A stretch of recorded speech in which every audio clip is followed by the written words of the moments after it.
On pourrait penser que Stephen Hawking, avec son génie, n'a pas pu se tromper dans ses calculs. Pourtant, il l'a fait. En 1974, il a démontré qu'un trou noir, bien qu'il soit essentiellement une distorsion de l'espace-temps, émet en réalité une forme de rayonnement.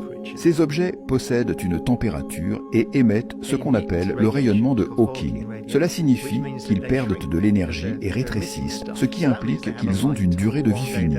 Un jour, ils disparaîtront. Cela soulève une question fondamentale. Qu'advient-il de tout ce qui est tombé dans le trou noir?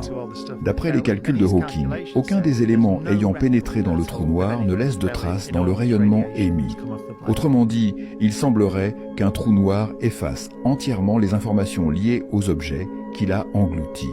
Pour comprendre la portée de cette idée, prenons un exemple. Si je prends ce bloc-notes et ce stylo, j'écris quelque chose, puis je mets le tout en feu. En principe, selon toutes les lois de la nature que nous connaissons, il serait possible de reconstituer l'information. En collectant toutes les cendres et en analysant le rayonnement émis, on pourrait, en théorie, reconstruire les données originales. Mais selon le calcul de Hawking, le rayonnement d'un trou noir ne contient absolument aucune information sur ce qui est tombé à l'intérieur. Cela signifierait que, contrairement à tout ce que nous observons ailleurs dans l'univers, les trous noirs effacent l'information de manière unique et irréversible. C'est une idée majeure, car dans tout le reste de la physique, aucune autre entité ou phénomène ne détruit l'information de l'univers.